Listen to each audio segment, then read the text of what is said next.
titre du journal de ce mardi, vœux d'Alain Rousset à Mont-de-Marsan, un nouvel équipement à Saint-Vincent-de-Tyrosse, bouger pour être en bonne santé, oui, mais comment?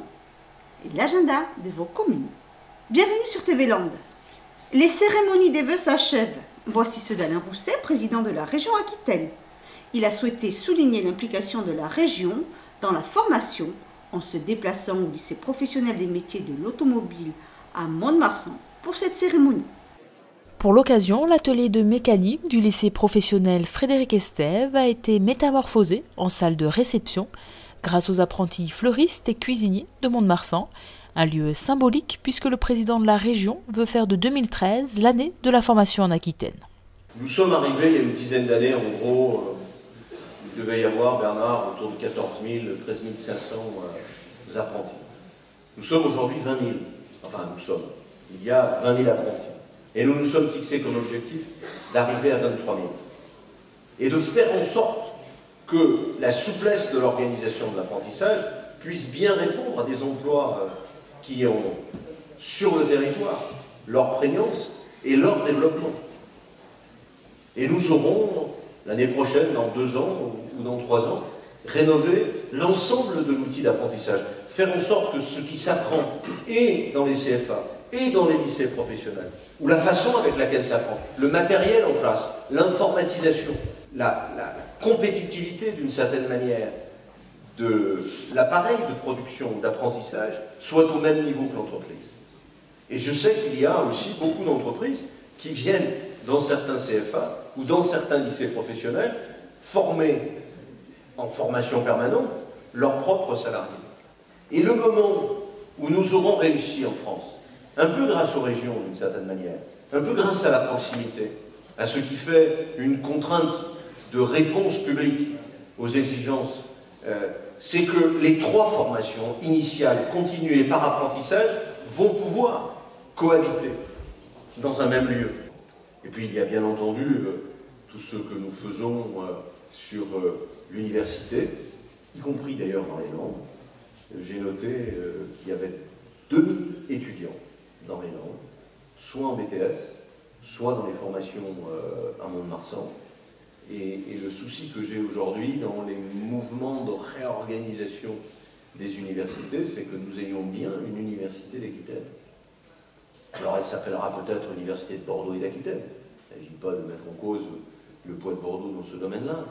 Mais nous avons à faire en sorte que des points avancés des universités puissent exister à Mont-de-Marsan, puissent exister à Périgueux, à Agen, bien entendu Pau et Bayonne, parce que l'on sait que dans ces universités-là, c'est le premier pas pour les jeunes qui ont peut-être le moins d'appétence pour les études, pour qu'ils mettent un pied dans les études supérieures.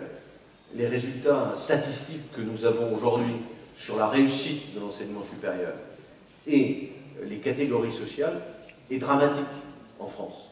Nous sommes un des pays d'Europe où la distance entre la réussite universitaire et l'origine sociale est la plus éloignée, la plus distendue. Et ce n'est pas une société qui n'a plus d'ascenseur social, c'est une société qui ne peut pas bien fonctionner. Après les enjeux de la région en matière de formation et de développement économique, Alain Rousset a abordé le sujet qui divise les Aquitains, la LGV.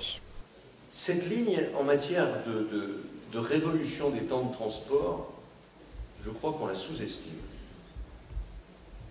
Moins peut-être dans la relation que nous aurons avec Paris que la relation que nous aurons avec l'Espagne. Quand on regarde l'économie des temps, certes, on va gagner 1 heure pour aller à Paris. On va gagner 1 heure pour aller à Toulouse. Mais on va diviser le temps par 3 pour aller en Espagne. La liaison entre Bordeaux et Madrid, aujourd'hui, c'est entre 11 à 14 heures. Demain, ça sera 4h30. La liaison entre Bordeaux et Bilbao, aujourd'hui, c'est 8 heures. Demain, c'est 1h30 ou 1h40. C'est-à-dire 2 fois moins qu'en voiture.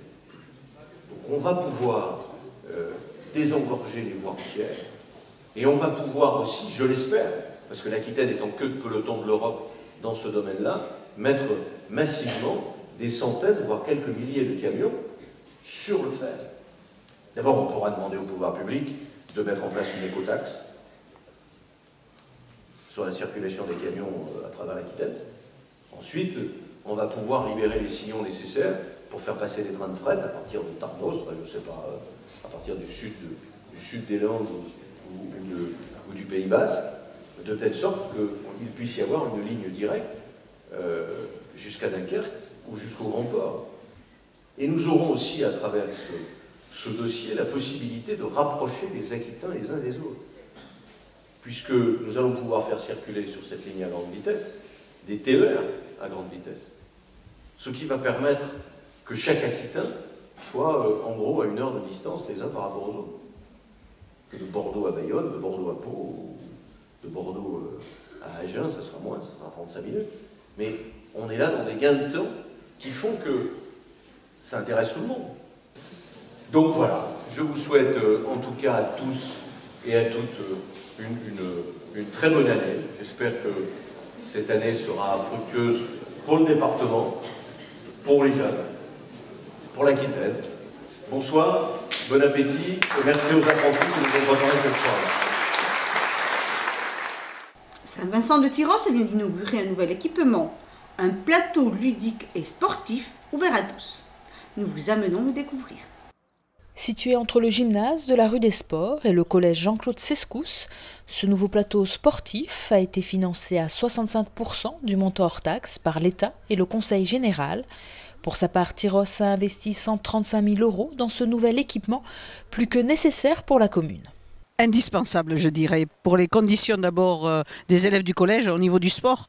Bon, effectivement, il y a le gymnase à leur disposition, mais vu le nombre de gamins au collège, puisqu'on était à 670 encore avant la rentrée, il fallait vraiment intervenir. Alors il y avait un petit plateau sportif, le goudron, on ne le voyait plus, c'était la poussière, c'était les arbres qui tombaient, c'était vraiment...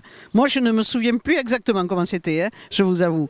Mais là aujourd'hui, ce sont des conditions qui sont mises à disposition des élèves et des enseignants quand même beaucoup plus agréables. Ce nouveau plateau sportif et ludique n'est pas réservé au collège. En dehors des heures de cours, il est devenu le nouveau lieu de rassemblement des ados tyrossais, un équipement qui faisait jusqu'alors cruellement défaut sur la commune. Jusqu'en 2012, c'était le centre de loisirs qui intervenait auprès des jeunes, mais vous savez que quand on arrive à 11 ou 12 ans, on n'a plus du tout envie d'aller au centre de loisirs, ni d'être encadré par des moniteurs. Donc il n'y avait rien sur Tyrosse, d'autant plus ceux qui sont dans le monde associatif, qui sont encadrés le mercredi et le samedi, c'est déjà bien. Mais après, il y a une catégorie de jeunes qui ne vont nulle part. Donc ces jeunes-là, qu'est-ce qu'on en fait, où on les met? Ils se retrouvent ici, voilà, pour jouer. L'autre jour, il y en avait certains qui étaient sur le banc, qui jouaient avec un ordinateur, mais c'était le fait d'être ici, peut-être avec d'autres. Voilà. Je pense que c'est un premier. Il faudra dans les années futures, dans des secteurs qui sont un petit peu loin d'ici, peut-être... je ne dis pas copier la même chose, mais avoir une idée d'un city-stade, peut-être à d'autres endroits de Saint-Vincent-Tyrosse. Mais bon, chaque chose en son temps. Et dans un premier temps, c'est le gymnase qui va faire peau neuve. Les petits ne sont pas oubliés non plus, puisque les services techniques de la ville vont aménager un circuit de vélo au parc de la Lande, de quoi contenter tout le monde. Bouger pour une bonne prévention santé, d'accord? Mais au quotidien, ça veut dire quoi? Des réponses vous sont données dans ce reportage.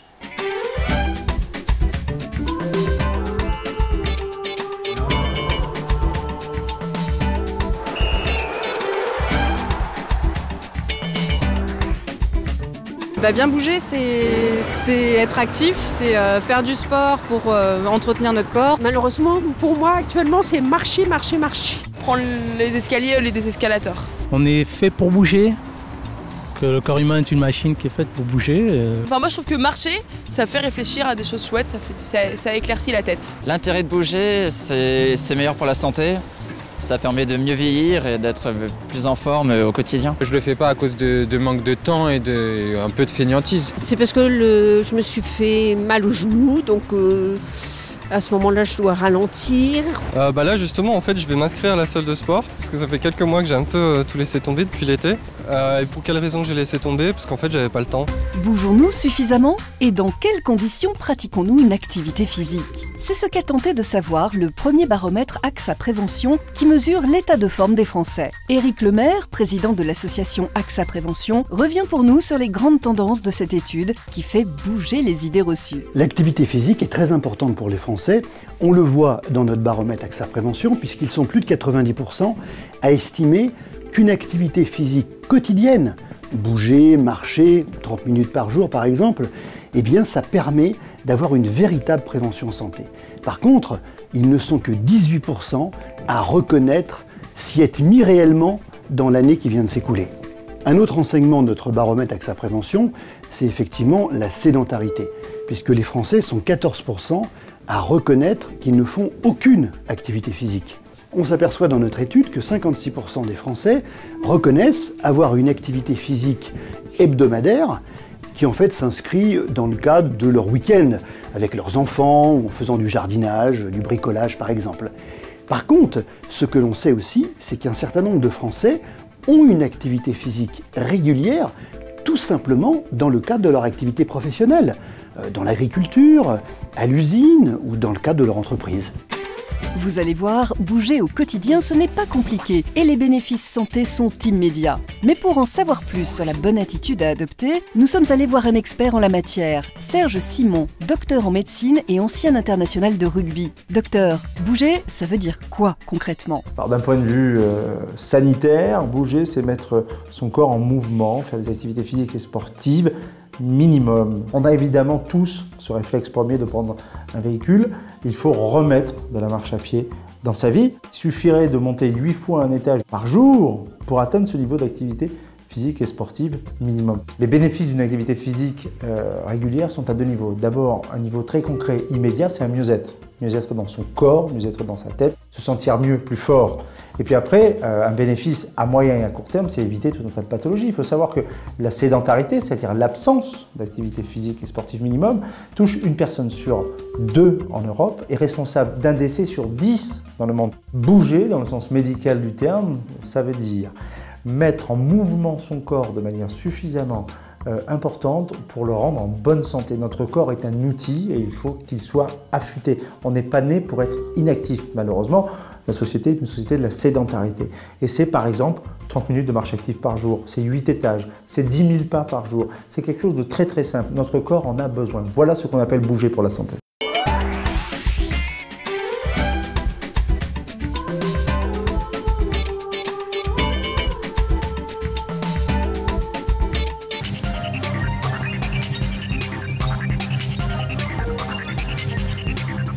Patrick Ewen vous attend vendredi 8 février au Fart pour vous livrer chants et récits de mer, accompagné à l'accordéon par Loïc Lebory.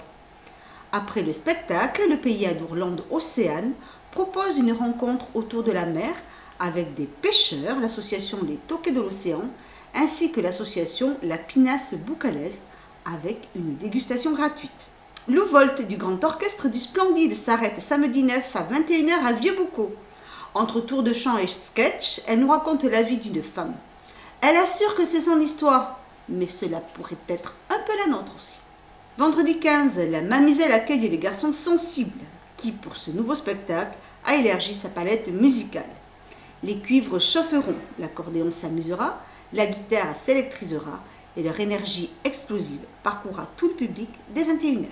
Unanimement reconnu par ses pairs et par la presse comme l'un des meilleurs batteurs de jazz classique en France, Guillaume Nouveau revient sur la belle scène de la salle Roger-Hanna un samedi 16 février, accompagné de Guy Bonne à la clarinette et Jacques Schneck au piano, pour nous faire partager son dernier album, Drum Set in the Sunset, élu meilleur album de jazz classique de l'année. Je vous souhaite à tous et à toutes de passer une bonne semaine et vous donne rendez-vous vendredi prochain.